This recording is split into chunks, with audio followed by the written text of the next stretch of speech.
Nah, jadi hari ini kita berada di kampus Sindang Sari. Kali ini kita bakal mewawancarai beberapa orang untuk mengetahui seberapa jauh mereka mengetahui mengenai filsafat.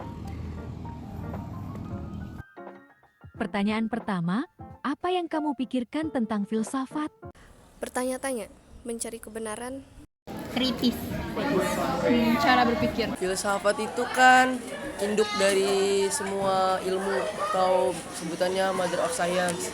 Filsafat itu pemikiran yang harus menurut saya itu harus dicari gitu kebenarannya gitu ditemukan dimanapun gitu. Filsafat juga mempelajari ilmu tentang yang logikanya harus bermain gitu. Menurut saya filsafat merupakan sebuah ilmu yang mana tentang sebuah pemikiran, kerangka pemikiran yang sangat unik, di mana kita tidak tertuju pada satu hal saja, melainkan kita tertuju pada berbagai hal dan berbagai perspektif. Karena pada dasarnya kita manusia memiliki pemikiran yang berbeda-beda ya. Jadi kayak melihat pandangan orang lain yang berbeda itu sebuah hal yang menarik.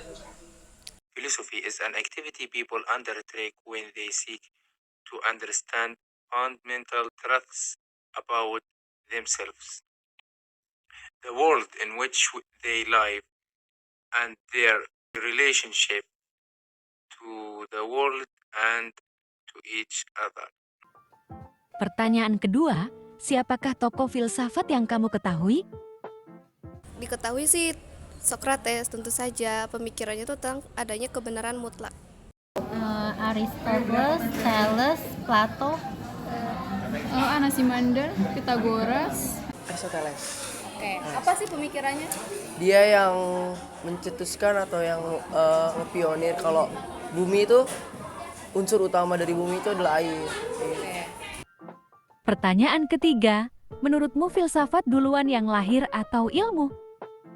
First, philosophy. Science was the first and will be the last. Philosophy is not necessary in human life and it can't solve any matters for us. I believe science. Philosophy first. Human always lived with philosophy. Berikan satu kata untuk filsafat. Asik. Mantap. Kritis. Itu deh buat filsafat. Kompleks. Kasih ya, Kak. Untuk memperoleh ilmu pengetahuan, ada beberapa sumber yang akan kita bahas dalam video kali ini. Yang pertama, melalui persepsi atau pengalaman indrawi. Dalam hal ini, ilmu pengetahuan didapatkan dengan respon indera manusia dengan fenomena atau objek tertentu. Sebagai contohnya tuh, ketika seseorang pergi ke suatu tempat yang baru, ia bisa mendapatkan pengetahuan mengenai tempat tersebut secara langsung dari indera yang bersentuhan langsung dengan objek, di mana lokasinya berada, seperti apa bentuk bangunannya. Semuanya dapat diketahui oleh pengalaman indrawi orang tersebut. Jadi, ilmu pengetahuan merupakan pengetahuan yang didapat melalui metode ilmiah, di mana ilmu pengetahuan dapat didapatkan melalui kajian, observasi, dan juga penelitian. Namun, segala sesuatu yang tidak dapat ditangkap oleh akal dan juga indera manusia tidak dapat disebut dengan ilmu pengetahuan. Nah, ilmu pengetahuan ini memberikan banyak sekali manfaat bagi manusia. Seperti contohnya dalam ilmu fisika ada listrik. Nah, listrik ini dari masa ke masa terus mengalami perkembangan dan juga sangat memberikan manfaat bagi kita tentunya pada saat ini. Nalar atau reason adalah salah satu corak berpikir dengan menggabungkan dua pemikiran atau lebih dengan maksud untuk mendapatkan pengetahuan baru. Dalam ilmu pengetahuan, nalar ini berperan penting sebagai alat untuk menyusun argumen rasional, mengidentifikasi pola, dan mengembangkan teori. Nalar digunakan untuk merumuskan hipotesis, melakukan deduksi atau induksi, serta menjalankan metode ilmiah untuk mencapai pemahaman yang lebih mendalam tentang fenomena alam atau sosial. Dengan kata lain, nalar ini berfungsi sebagai sarana untuk memahami, menjelaskan, dan merinci prinsip-prinsip yang mendasari ilmu pengetahuan. Contohnya seperti penyusunan jadwal belajar bagi seorang siswa. Siswa menggunakan nalar untuk menyusun jadwal belajar mereka dengan mempertimbangkan waktu yang diperlukan untuk setiap mata pelajaran dan menciptakan jadwal yang efektif. Intuisi adalah pengetahuan yang diperoleh tanpa melalui proses pemikiran yang rasional atau bukti yang jelas. Sumber pengetahuan intuisi dapat berasal dari pengalaman, insting, atau pemahaman yang muncul secara spontan tanpa penjelasan logistik yang jelas.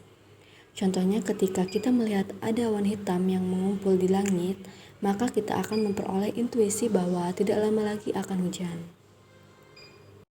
Sumber pengetahuan dari faith atau keyakinan adalah kemampuan yang ada pada diri manusia yang diperoleh melalui kepercayaan. Sumber pengetahuan tentang iman atau keimanan dapat berasal dari berbagai sumber, termasuk agama, filosofi, pengalaman pribadi, dan sastra. Contohnya,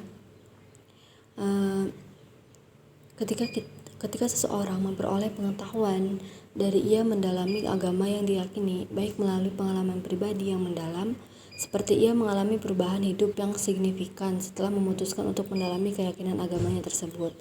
Untuk memperkuat imannya, ini bisa melibatkan momen pencerahan spiritual, pendalaman doa yang kuat, atau berjalan ke tempat-tempat suci. Jadi simpelnya itu deduktif itu kayak pengambilan keputusan secara logis berdasarkan premis-premis yang ada. Nah, premis di sini tuh maksudnya tuh kayak asumsi pemikiran, terus juga landasan kesimpulan yang dianggap benar. Nah, jadi kalau misalkan premis yang disediain aja udah benar, udah pasti kesimpulannya juga bakalan benar atau valid. Nah, tapi kalau misalkan dari kesimpulannya udah gak benar atau gak valid, udah pasti ada yang salah sama premis-premisnya. Contohnya tuh kayak misalkan premis satunya semua hewan itu adalah makhluk hidup. Premis 2-nya anjing itu hewan, maka kesimpulannya adalah anjing itu makhluk hidup. Nah, begitu. Beda sama deduktif. Kalau induktif ini kayak dia pengambilan keputusan dari premis-premis secara umum, kemudian mengambil keputusan yang bersifat spesifik atau hipotesis gitu ya. Contohnya tuh kayak lo tuh ngamatin kalau misalkan udara di pantai Kuta itu panas, terus udara di pantai Ancol juga panas, dan udara di pantai Pasir Putih juga panas. Nah, maka dari situ lo nyimpulin kalau misalkan udara di pantai itu panas, emang panas gitu. Pemikiran dialektis menurut Hegel merupakan satu proses untuk mencapai kebenaran. Rangkaian dialektis itu misalnya ada atau tesis satu memunculkan tidak ada atau antitesis. Dari dua kontradiksi ini muncul menjadi atau sintesis, yaitu kesatuan ada dengan tidak ada. Segala sesuatu menurut Hegel dapat dijelaskan berdasarkan logika dialektis. Contoh dialektika dapat ditemukan dalam perkembangan pemikiran sains seperti teori geosentris versus teori heliosentris. Dalam sejarah sains terdapat pertentangan antara pandangan geosentris atau bumi sebagai pusat alam semesta dan heliosentris, matahari sebagai pusat alam semesta. Melalui dialektika, pertentangan ini menghasilkan pemahaman yang lebih tinggi, yaitu model heliosentris yang lebih akurat.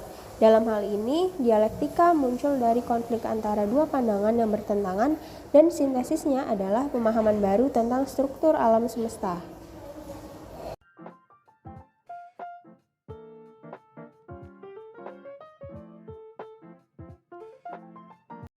Hah?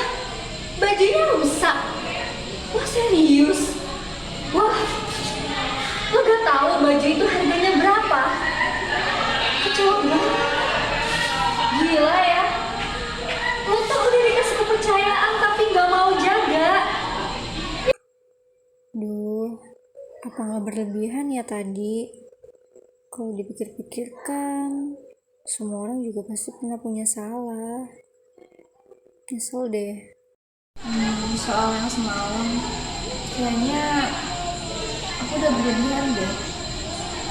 Aku minta maaf ya, dan aku pikir juga aku terlalu aneh semalam.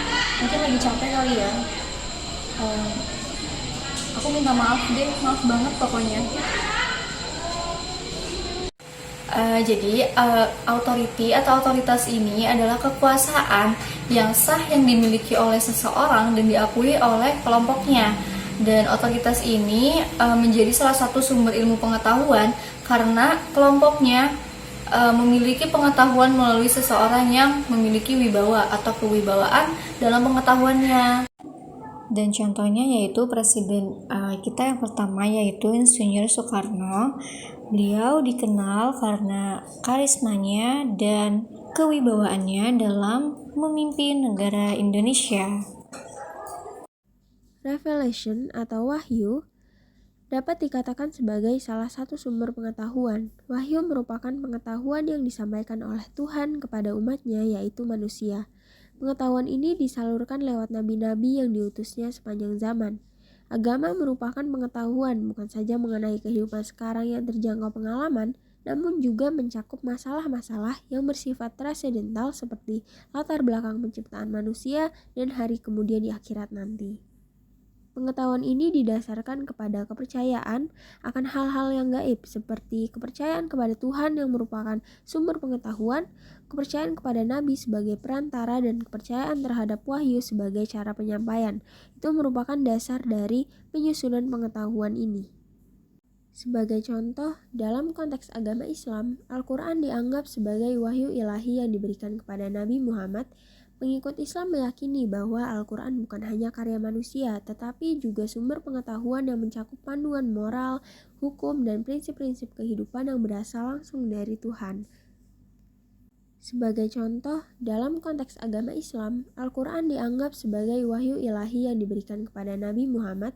Pengikut Islam meyakini bahwa Al-Quran bukan hanya karya manusia, tetapi juga sumber pengetahuan yang mencakup panduan moral, hukum, dan prinsip-prinsip kehidupan yang berasal langsung dari Tuhan. Telepati ialah pemindahan pemikiran secara langsung dari satu orang ke orang lain dengan komunikasi yang tidak biasa. Nah, telepati ini lebih terkesan pada hewan ketimbang manusia, seperti contohnya gajah Afrika yang dapat berkomunikasi hingga jarak 6 mil jauhnya dalam kondisi ideal. Wah, hebat juga ya. Selanjutnya, prekognisi adalah persepsi akan kejadian pada masa yang akan datang, seolah sudah ada gambaran masa depan yang akan terjadi padahal tidak ada data tersedia untuk meramalkan. Sebagai contoh dalam kecelakaan pesawat yang menabrak rawa di Mississippi. Beberapa orang merasa kalau vokalis Lynyrd Skynyrd, Ronnie Van Zant, mengejek nasib saat ia akan naik pesawat band. Tepat sehari setelah mesin pesawatnya rusak, dia berkata, ayo kita pergi, jika sekarang saatnya pergi, maka waktunya untuk pergi. Ucapannya pun menjadi kenyataan, pesawat yang dinaikinya jatuh dan menabrak rawa di Mississippi. Selain itu, personel Skynyrd lainnya, Jojo Billingsley, mengklaim memiliki firasat yang jelas tentang peristiwa ini sehari sebelum terjadi. Clairvoyance, feeling terhadap sesuatu, lalu benar-benar kejadian. Kondisi ini memiliki kemampuan memperoleh informasi secara langsung tanpa perantara indera. Contoh, seseorang akan mengetahui ada pohon tumbang saat hujan badai, padahal orang tersebut tidak berada di lokasi tumbangnya pohon. Namun, dalam konteks ilmu pengetahuan, istilah clairvoyance lebih sering dikaitkan dengan kepercayaan pada kemampuan supranatural untuk melihat atau mengetahui sesuatu tanpa menggunakan panca indera. Namun, dalam ilmu pengetahuan modern, konsep seperti clairvoyance tidak diakui karena tidak memiliki dasar empiris yang dapat diuji secara ilmiah.